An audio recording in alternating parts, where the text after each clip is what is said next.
You'll come home tonight. You'll close the door. The heating will turn on automatically. The curtains are already closed, phone in hand, the couch is waiting for you. What's happening outside, how cold it is, none of it matters anymore. You don't have to do anything. You won't go hungry, you won't be cold, you won't be in danger. Food will arrive at your door through an app, the weather will be right there on your phone, the door will lock itself. All you have to do is lie down. And right then, right in the middle of all this comfort, something quietly starts to bother you. It's not clear. It has no name. Just a void, an unease with no reason. The feeling that nothing is quite right, even though you have everything. You call this boredom. But it isn't. And the reason will surprise you. Now go back 50,000 years. Same time of night, a completely different world, completely different rules. The air is cold. No door. No couch. You're sitting by the fire, a little hungry, not knowing what tomorrow will bring. Maybe an animal finds you, maybe it doesn't. You have no safety net beyond the few people sitting next to you, no insurance, no lock, no alarm system. And here's the strange part, that person wasn't less happy than you. He had nothing close to what you have, but he carried less unease inside him than you do. Maybe he was even happier. You've always been told, comfort equals happiness. The more comfortable you get, the happier you become. This was an equation you were handed since childhood, one you never questioned. A softer bed. Faster delivery. Less effort, less waiting, less struggle. All of it was supposed to make you happy one day. You chased that promise, a better phone, a bigger house, a comfier couch, a life that asked less work of you. And every time, once you got there, you thought, okay, now I'll be happy. But you weren't. Comfort went up. The unease didn't go away. And that's not a coincidence. Here's the shocking truth, your brain didn't evolve for comfort. It evolved for struggle. For millions of years your brain told you to put in effort to survive, hunt, hide, fight, flee, keep searching. Comfort was never the destination, just a brief resting point, a short breath before the next struggle. Today, you're living inside that resting point. Constantly. An endless rest that never demands any struggle. And your brain has no idea what to make of it. I'll show you this with 3 separate scientific findings. By the last one, you'll be sitting a little less comfortably on that couch. In 1971, psychologists Philip Brickman and Donald Campbell discovered something striking. They compared lottery winners with people paralyzed in accidents, the biggest stroke of luck life can offer, and the heaviest blow. The winners had made millions of dollars, the accident victims had lost part of their bodies. 2 opposite extremes. Months later, both groups had returned, surprisingly, to the same point. The winners weren't as happy as you'd expect. The victims weren't as unhappy as you'd expect. Both had gone back to enjoying life's small things, a cup of coffee, a conversation, just as they had before. They called this the hedonic treadmill. Happiness isn't a permanent gain.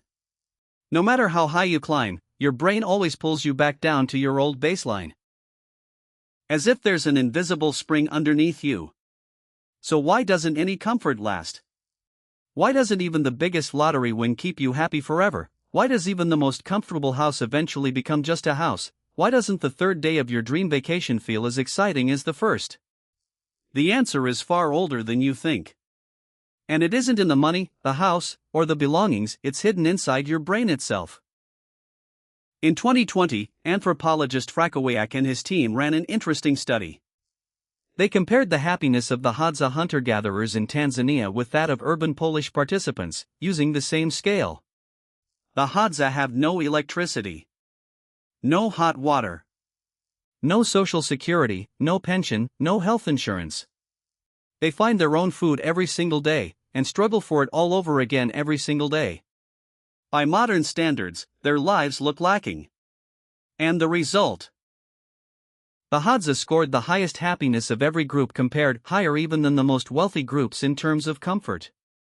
This isn't just a story. It's scientific evidence. Neuroscience offers an explanation for this. Your brain's reward system, dopamine, wasn't designed for comfort. It was designed for pursuit. Dopamine doesn't reward you the moment you have something. It rewards you while you're chasing it. While hunting, searching, striving, your brain releases this chemical to keep you alert and motivated, your heart speeds up, your focus sharpens, every step gains meaning. The moment you actually have it, the signal cuts off, as if your brain says okay, done, and moves on to the next thing. So your brain doesn't give you the feeling of having. It gives you the feeling of chasing, and today, you have nothing left to chase. So here's what this tells us. Happiness isn't a state, it's a direction. Your brain doesn't tell you you've arrived, now stop. It says keep going, move to the next thing. That's why a new phone feels ordinary 2 weeks later, a new house becomes just a house a year later, the promotion you dreamed of turns into just another Tuesday within 3 months. Evolution didn't design you to be satisfied, it designed you to keep moving. A satisfied hunter doesn't survive the next winter. When you have nothing left to reach for, to strive for, to earn, the system goes quiet. That's exactly why, even in your most comfortable moment, you feel like something is missing. That silence is the nameless void you feel. In your ancestors' world, comfort was rare, and it was always earned. Going hungry and finding prey. Struggling for hours in the cold to light a fire. Escaping a dangerous area and reaching a safe cave. Relief was a reward, because real struggle came before it. The body exhausted, the mind on alert. Now there's no struggle. Comfort is already there from the start, waiting for you without you having to do anything. Turning on the tap is enough, pressing a button is enough, opening an app is enough. And your million-year-old reward system has no answer for that. Comfort that comes without effort doesn't even register as a reward to the system. Dopamine peaks while you're waiting, not the moment you have something. This is one of the oldest tricks evolution built into you. The excitement you feel while waiting for a package to arrive is usually stronger than the feeling once it actually arrives. The tension you feel waiting for a reply to a message is more intense than the satisfaction of reading it. The planning before a trip is often more enjoyable than the trip itself. Remember the excitement of booking the ticket, browsing hotels. Your brain always wants the next thing, not what you already have. That's why no purchase, no new item satisfies you for long. Satisfying you is never the system's point. But wait, what about people whose lives are genuinely hard? People living through war, poverty, illness, aren't they unhappy too? Does this claim even apply to them? True, of course it does. Chronic poverty, war, living under constant threat wears people down. We're not denying that.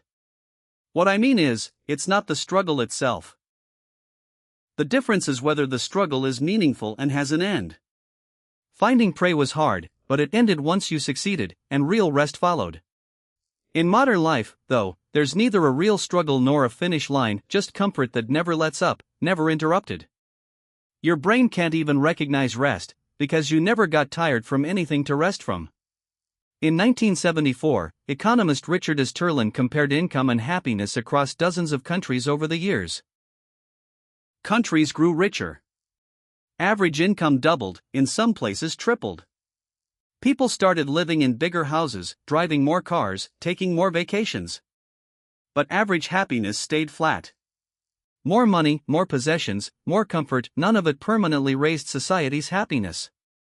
Today this is still known as the Easterlin Paradox, and it's been puzzling economists for 50 years. More isn't the same as happier. The real culprit here isn't comfort. The culprit is the absence of struggle.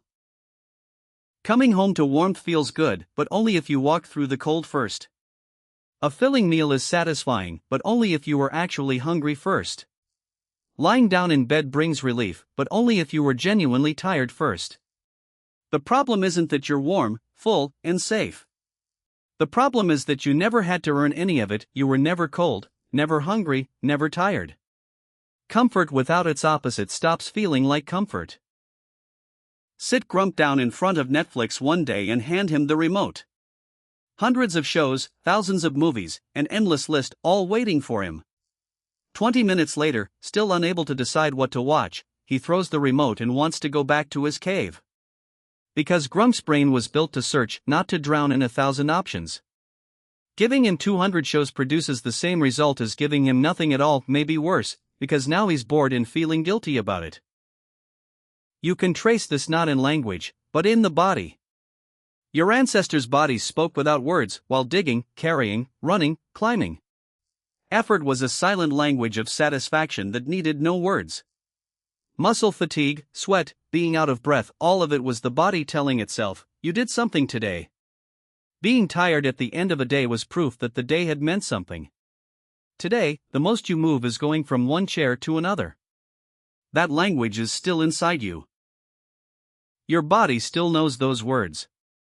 You just never let it speak anymore, and the less you let it speak, the more that void keeps growing. Here's the heaviest part. No generation in history has lived as comfortably as you do. You're not going hungry, not freezing, not running from predators. With the phone in your pocket, you can reach someone on the other side of the world instantly. And yet no generation has felt as lonely, as burned out, as meaningless as yours does. Rates of depression, anxiety, and burnout are higher than ever in history, right in the era when survival has never been easier. Getting quietly lost inside comfort is a quieter death than getting lost inside struggle. Nobody notices, because from the outside everything looks fine, there's a home, a job, food, even a smile. Inside, there's an unanswered question, with all of this, why do I feel so empty? Your ancestors never had that question. Their problem was survival. Yours is why you feel nothing, even though you survived. In 2012, scientists noticed something. According to research by Easterlin and his team, dogs and humans, both species evolved for long-distance running, release higher levels of the same chemical, endocannabinoids, while running. The same rise never appeared in ferrets, a species that never evolved to run. That's not a coincidence. Humans and dogs are two species whose evolutionary past forced them to track prey and survive by running long distances. Your body is still waiting for that old reward.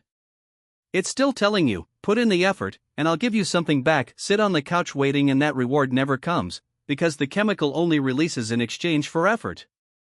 This isn't just a story. It's scientific evidence. Now go back to that couch. Lights off, phone in hand, heat set just right. The moment I described at the start, rewound like a film. In truth, nothing is missing from you, not food, not safety, not comfort. The one thing missing is that you never did anything to reach that comfort. You didn't light that light yourself, you didn't generate that warmth yourself.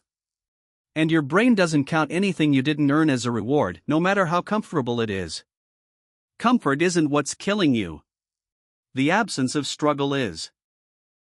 Just like Grumk struggling for hours to light a fire, you too can choose a small challenge for yourself today, getting off the couch, going outside, finishing something with your own hands, sweating, getting tired.